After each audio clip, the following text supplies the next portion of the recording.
that the whole point was that capitalism would come into a contradiction in itself and would bring about socialism. I How think does it that has, not? and I think How does that it not has, destroy the and whole theory? I, How come it didn't arise in the most industrialized capitalistic both country? me and the defenders of capitalism agree they were right about that. You know, that's what actually made Marxism real, right? Not theorists in the Frankfurt School or in fucking Western universities, but like, you know, the real thing, like 25% of people were living under at one point, like the real one. That's what Marxism, it's the only reason anyone talks about it. So if you want to say it's not real Marxism, I don't know what we're talking about then, because what are we talking about? That's what Marxism And how is. come Marx said that that socialism would first arrive in the most industrialized and most like Why in did places Marx like and Engels England and claim that Germany, there's and no it hope? arrived in Okay, Russia are instead. people not allowed to change their mind? Because about like 40 years later, they said there's no hope for the English proletariat. They're bought out, they're bribed, and that Russia shows more promise for where the revolution is going to start. And both Marx and So the Engels, theory was incorrect. Both believed the revolution would start in Russia toward the end of their life. Because their whole premise is that, oh, we have a scientific theory that can make predictions about how like history is going to develop, and then all their predictions just turned out to be flat wrong. Did you Nothing know? Well, turned first out of how all, I thought it two would be. things you're wrong about. One is the claim that they have a positivistic view of science. They don't. The second claim is that, did you not hear me? They were right that the revolution would start in Russia, because it fucking did. Their prediction was correct. It did start in Russia. Because it was already Hey, you kicking talk about off in predictions. Russia. Marx predicted the Long Depression. Engels predicted World War I and the Russian Revolution. These are all predictions that came true.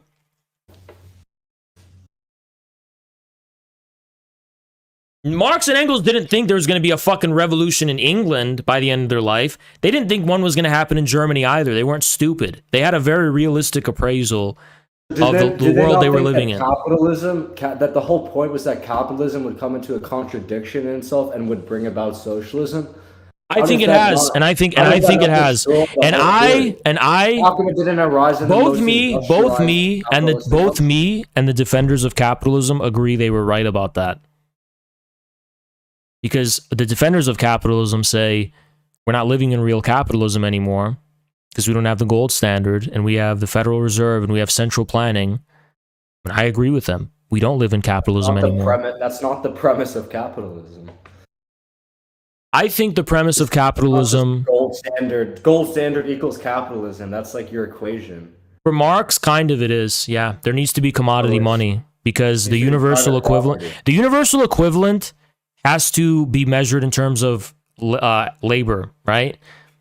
That's gold, right? Well, if it's not gold, what is it? It's nothing. It's just what, paper, fiat? It doesn't. The numbers don't add up. We're not living in the capitalism Marx described. We're not. This is your great socialism that we're living under. Great system. Nope. It's a historical era in crisis and in transition, and the superstructure has not caught up to the base. You're accepting that this is a positive development, fiat currency, and I mean, it's not. It's neither positive. It's neither positive nor negative. It's the reality we're dealing with, and the state is a leftover from a previous historical era, just like the aristocracies that rule us are from dynastic bloodlines and families that have long. That's not based on any active production of anything new. It's just old money, ultimately, that rules us right now. There's no such thing as new money. It's a fucking myth. So, in terms of who's in power, you know. So, yeah, we're dealing with a necrotic system, a superstructure, a necrotic, rotting superstructure that's unworthy of the material basis that is socialism.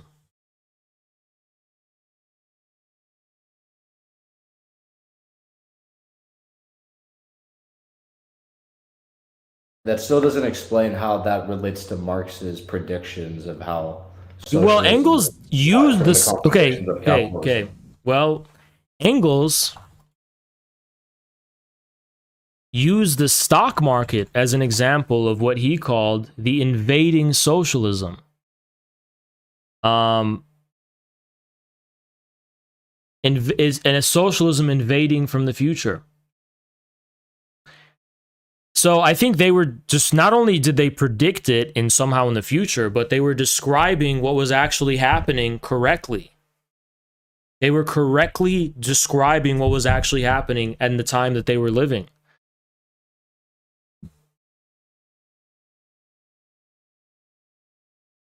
How does that relate to socialism?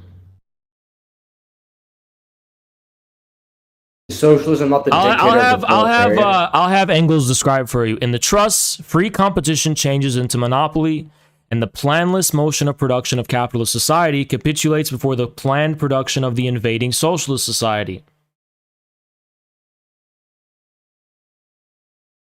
That's what Engels thought. He says that's the essence of socialism. That it's just planned capitalism. It sounds like you're unable to interpret and read things correctly. When you talk about, okay, you know what, dude, when you talk about the essence of a word, kind of like talking about a metaphysics, which Engels makes clear himself. He rejects this view that words have essences. And what do you mean the essence of socialism? The essence of socialism can only be described in particular senses and uses of the word socialism. There's no universal essence of socialism. That's an absurdity. So socialism, you can just keep adapting the definition until it fits what you want it to be. No, until it actually describes until it describes the reality of socialism, which is the object of consideration. That's just self-referential. Okay, well, you know what? We're not living in the mode of production that Marx and Engels described and saw. It changed. This is something else. If you don't want to call it socialism, call it whatever the fuck you want. It's not what we lived in before. I call it socialism because it's just simple, right? But if you're going to say, wow, nah, I don't care, right? Call it what you want. It doesn't, you don't even have to call capitalism capitalism. Call capitalism an elephant if you want. But at some point, we have to be clear about what we mean by the words we're using and what we communicate.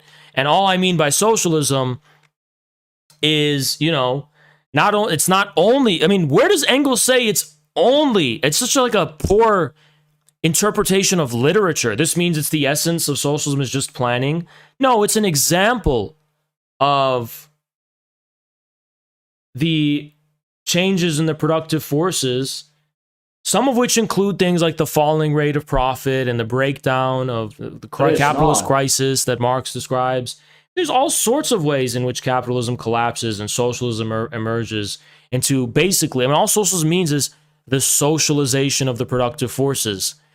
That does imply planning, but it also implies that the productive forces are no longer given to the anarchy of production. So, but profit is still in command, and that I would say is the basis of capitalism. So in that sense, profit is not profit right now is not in command. It is. Nope.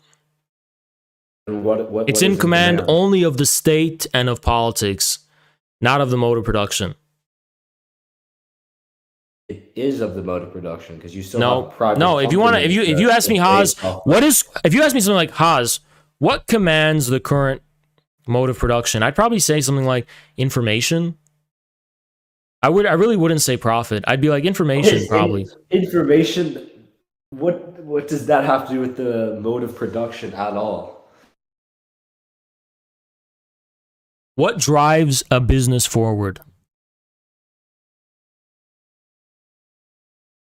The ability to accrue profit. Then why did Amazon operate at a loss for 20 fucking years?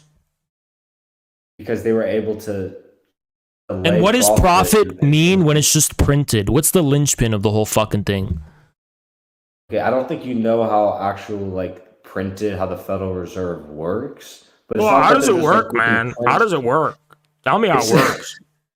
They still need to take money from the labor that they accumulate from taxes that can pay off the debt. that they print from the money.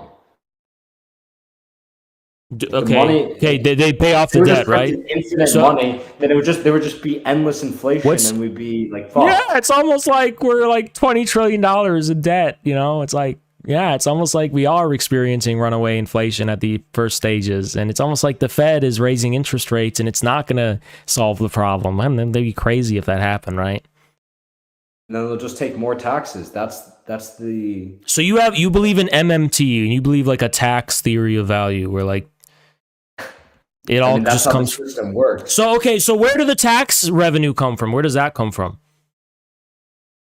It comes from the productive, the forces of production. And what drives those forces? What drives the forces of production? There needs to be something produced. And what drives the thing being produced? You could say it's labor in the socialist sense, but it's actually like information. It's probably information that drives production. Yeah. An enterprise is going to be more guided by the information of sales than the profit margin. If you have incredible sales and you have incredible interest, and even forget about sales, if you have a lot of attention directed toward whatever the fuck you're doing, just attention, right? Just any kind of quantifiable indicator of data that people are using the thing you're using, or they have their eyes on it, or somehow you've captured their attention, that is a more primary form of capital than money is. So because information can't keep your company afloat. Profit, being able to... Yes, it can. It can for a very long time. Profit margins don't matter because profit margins are based in government credit. It means nothing. Profit margins are an illusion. They don't actually prove like any like direct real material profit or efficiency. They just prove it's just like an index of, are you technically in debt right now or not? And most of the time, are you growing? No. You can grow very rapidly without having huge profit margins. I mean, most industrial growth today is not proportionate to profit margins. It's proportionate to credit and investment. Yeah, the investment is capital. They invest capital to accrue more wealth. That's what capital is. But they don't actually get wealth. It's the creation of money from money. But they don't get the material wealth. It's not material wealth. It's just money from money from money. It's just at some point it's just numbers. Yeah, it's based on usury, which is still like the ultimate basis. Information precedes profit in terms of value. Yeah, I know. I get what you're saying. But even the most usurious institutions of our society, like BlackRock, are all based on information. They're not.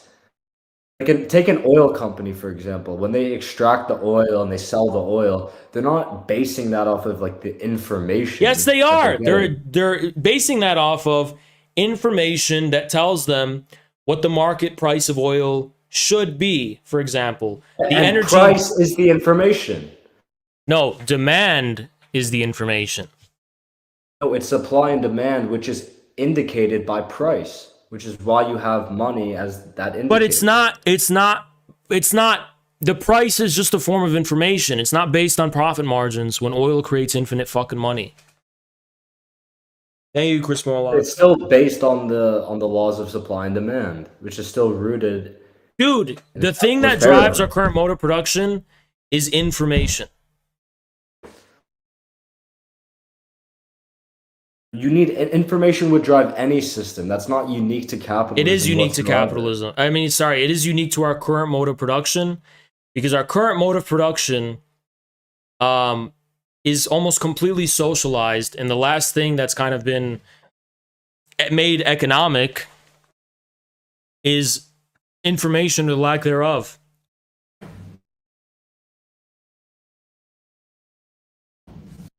No, I'm just going to have to disagree with that.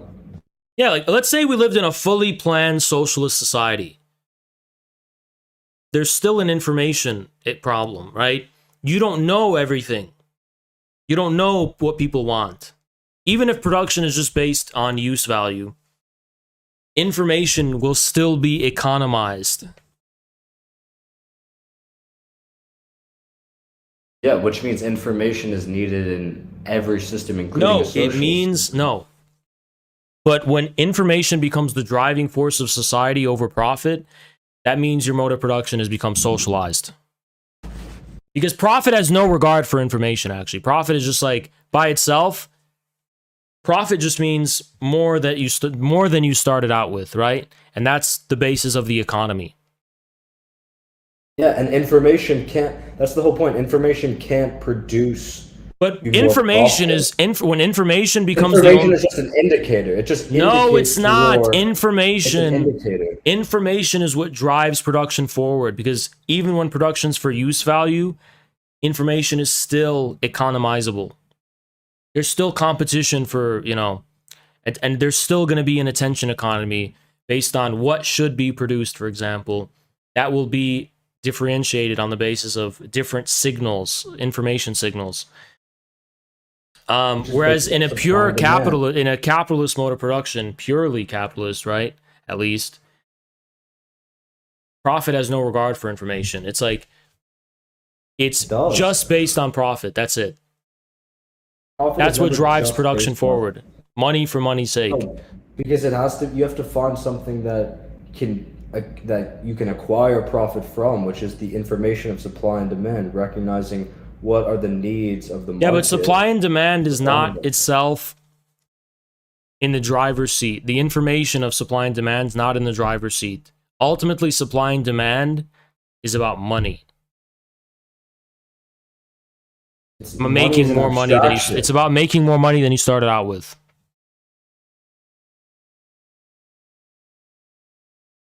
That's not the basis of supply and demand at all. Supply and demand are yes, it is. Because in capitalism, the supply and the demand of the market is ultimately all anchored around making more money from initial capital. And the price of goods is all going to be captured within that paradigm, that system. Like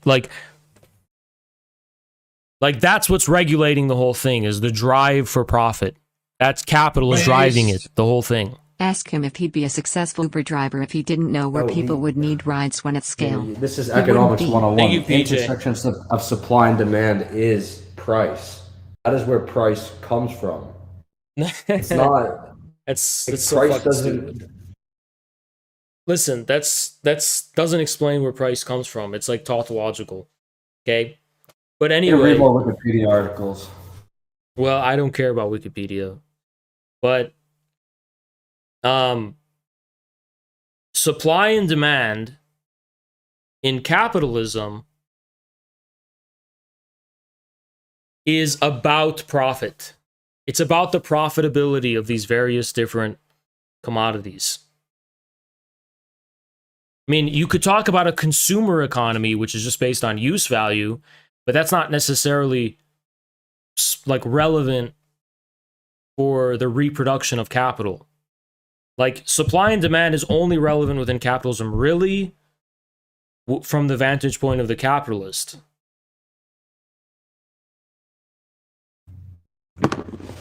Yeah, but if in your viewpoint it's all just based off of printing more money, why does information even need to matter if they can just print more money? Because there's not, because they can't take for granted what it is that needs to be produced.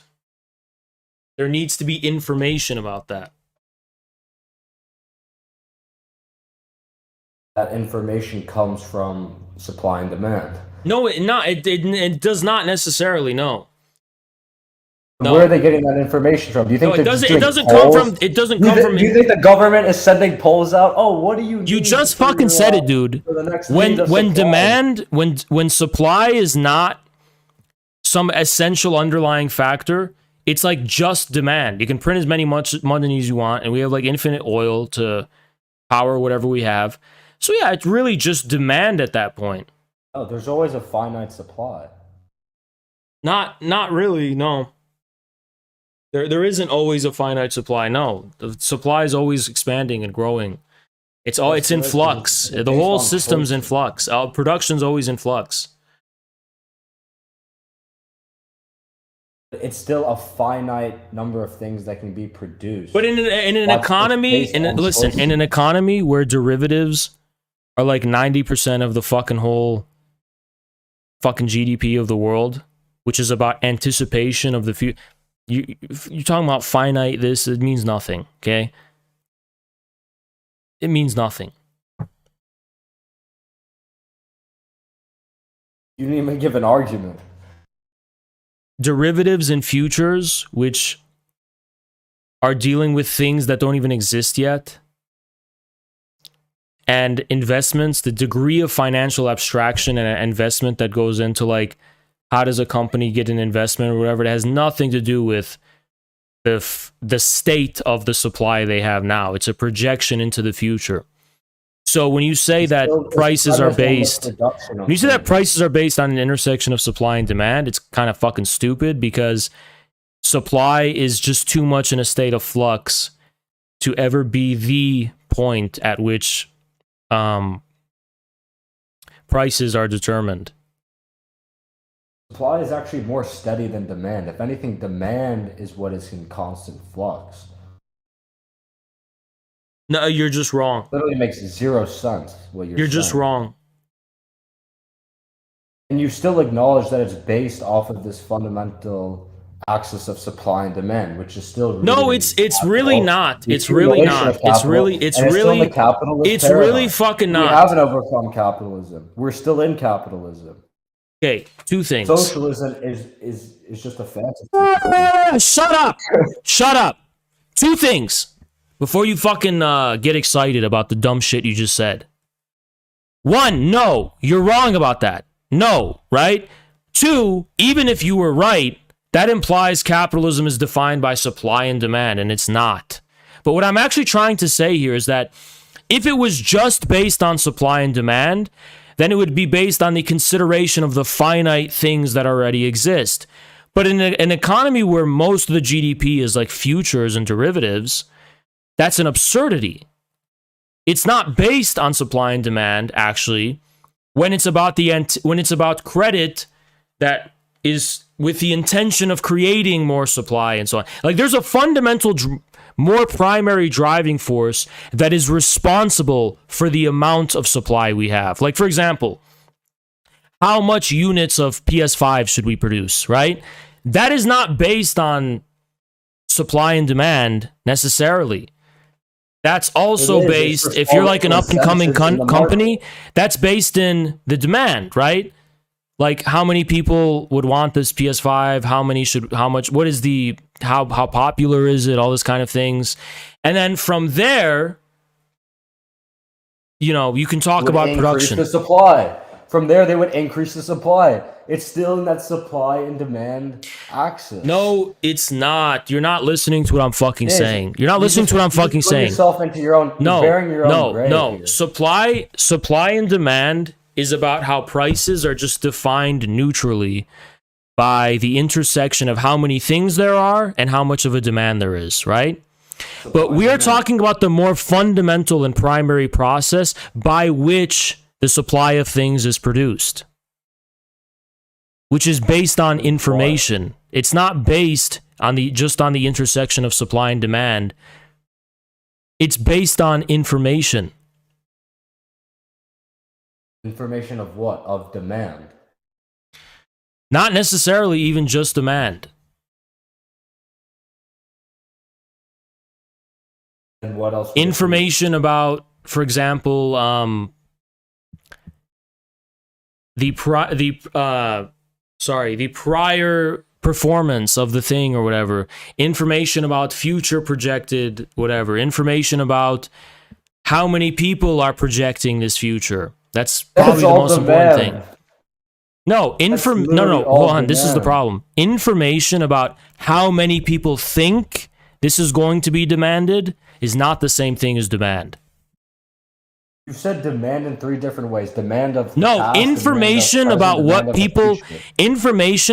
people expect or hype into existence that this is going to be popular is not the same as demand. Now that speculation may be based on some data or information about the demand, but that is not what actually drives production forward.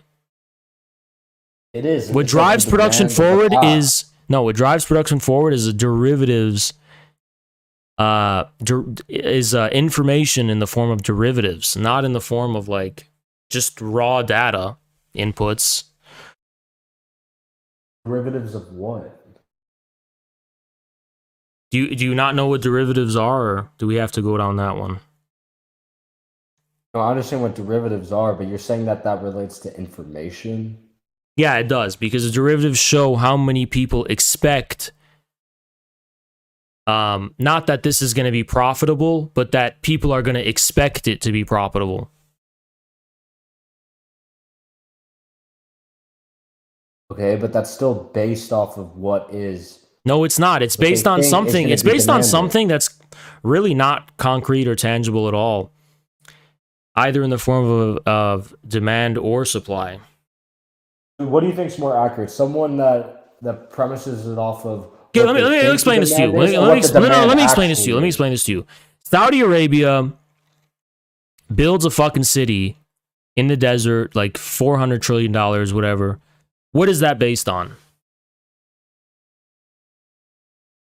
That's not based on Is that based on really supply and anything. demand? Did Saudi Arabia be like, yeah, we're gonna design this like thing based on the fucking demand for cities in It's the fucking entirely desert? different. That's a state. That's a autonomous But state that's that not. has That's what's decided to. driving most production right now. Things like that. Most new production is being driven like that, like Tesla, and that's the new kind of production that's happening. But they still anticipate that that's like an investment that they believe that the demand Why? will. Why? Why what? You know what? It's just a stupid thing you're bringing up, because supply and demand is just tautological. It doesn't tell us about the underlying things defining those. So, holy fuck. I mean, like, what a stupid rabbit hole you decide to go down on. You decided to bring it here. You literally brought the conversation here. All I'm fucking saying is that capitalism isn't actually just based on supply and demand. Wow. Okay, let me ask you a question. Is Soviet socialism based on supply and demand? No. Yes, it is. Because in order to calculate No. how many things to produce, you have to take into account the demand for it and the supply of resources you have. That's supply and demand. No, but they're not doing it based off of natural forces of a market. They're doing it based off of this pre-planned, preemptive way. They're doing it based on data about demand and data about supply.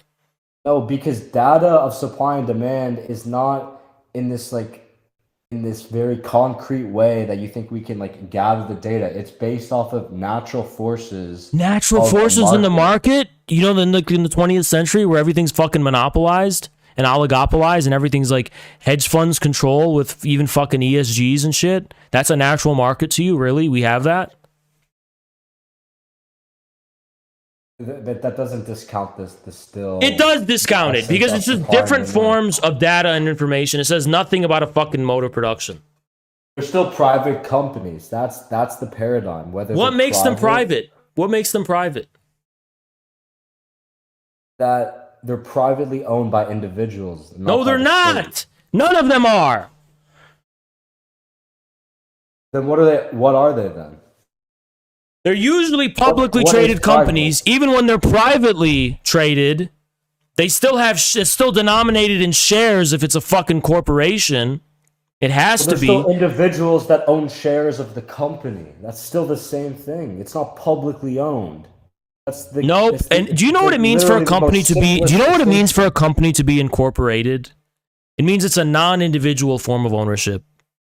If it's incorporated, an individual can be the chief executive officer and all that shit, but ultimately, individuals don't really. Especially even if on the books they formally own it, they don't own it in any real sense because of how embedded it is within regulations and the extent to which like they have to do things beyond their will. Like, that is not real private property, dude. It's not. It's still owned by shareholders, or they're not of the state. They're not. It's not publicly owned. They're of something more powerful than the state, actually. Okay, yeah. Yeah, dude, you think we live in like some like free market society and not a government corporate fucking partnership? Dude, That's the whole point. That's why it's not social. dude, there's no. Yeah, we live in like a socialism. I agree. No, it's an oligarchy of these corporations. Dude, like, it's bought out our not. It's not government. the capitalism Marx talked about. Okay, it's not. It's not socialism. Call it neo. Yeah, it is because the fucking motor production is socialized. Is private property not one of the defining aspects Marx talked about capitalism? Show me the private property. All the land that I own. You don't own shit. Wacko. You don't own shit. Look at Wacko. The fucking FBI can come take your shit whenever they want. You don't own a fucking thing. I mean, You're given a piece of paper and you feel like you own it. You don't actually own shit. I promise.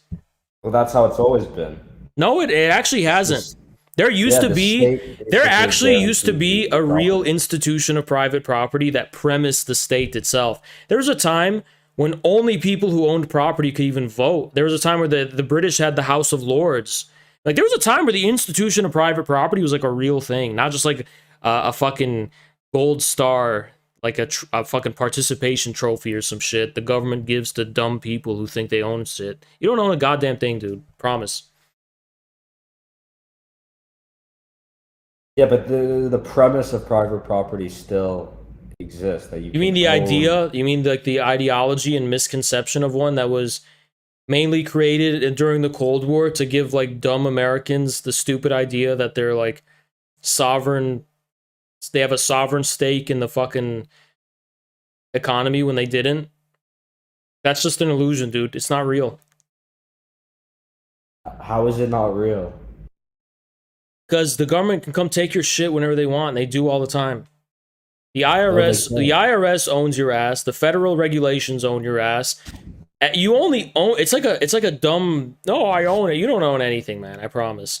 Anytime they change the zoning laws, anytime they change the fucking federal laws on regulations, I mean, they can take your shit, dude.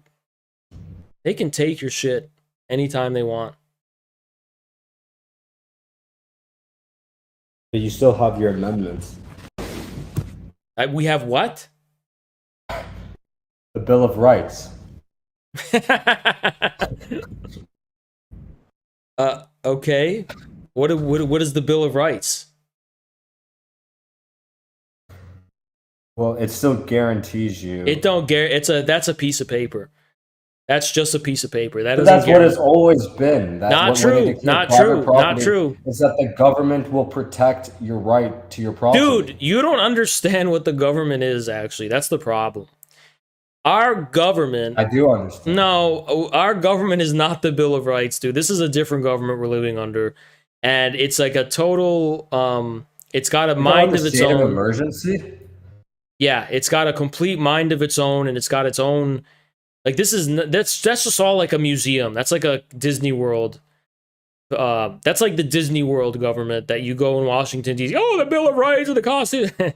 The real government is not transparent at all in any kind of way in the hall. Like, there's no Congress for the real government. Promise.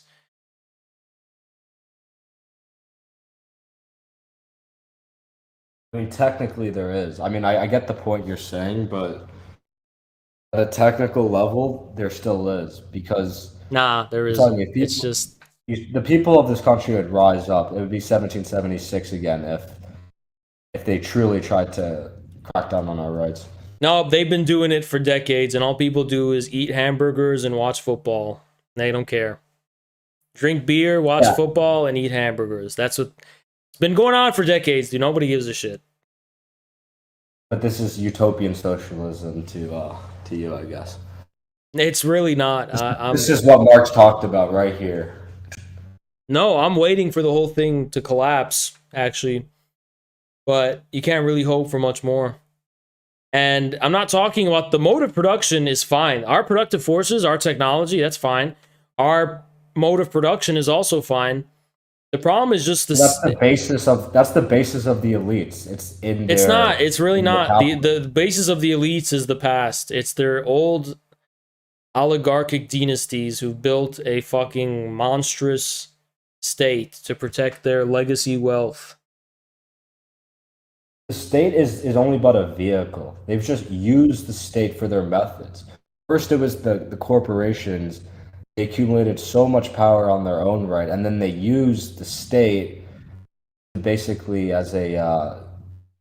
They used the state secondarily to further accumulate their power. It's the intersection of private interests and a corrupted federal government. It's old money and old wealth. And the It's mode not of old production, money. the mode of production we live in is fine. We just got to get rid of the rotten superstructure at the top. You're LARPing like we live in like the 17th century, like we're ruled by aristocrats. These like We literally are. old money nobles. It's literally that. It's literally like that. It's literally like that. They literally are aristocrats. If you think like Aristocrats, they would care about culture. they do. They look at Bourgeois, Balenciaga. bourgeois was always the enemy of the aristocrats. Aristocrats do care. Look at Balenciaga. That's their culture. They worship demons and shit.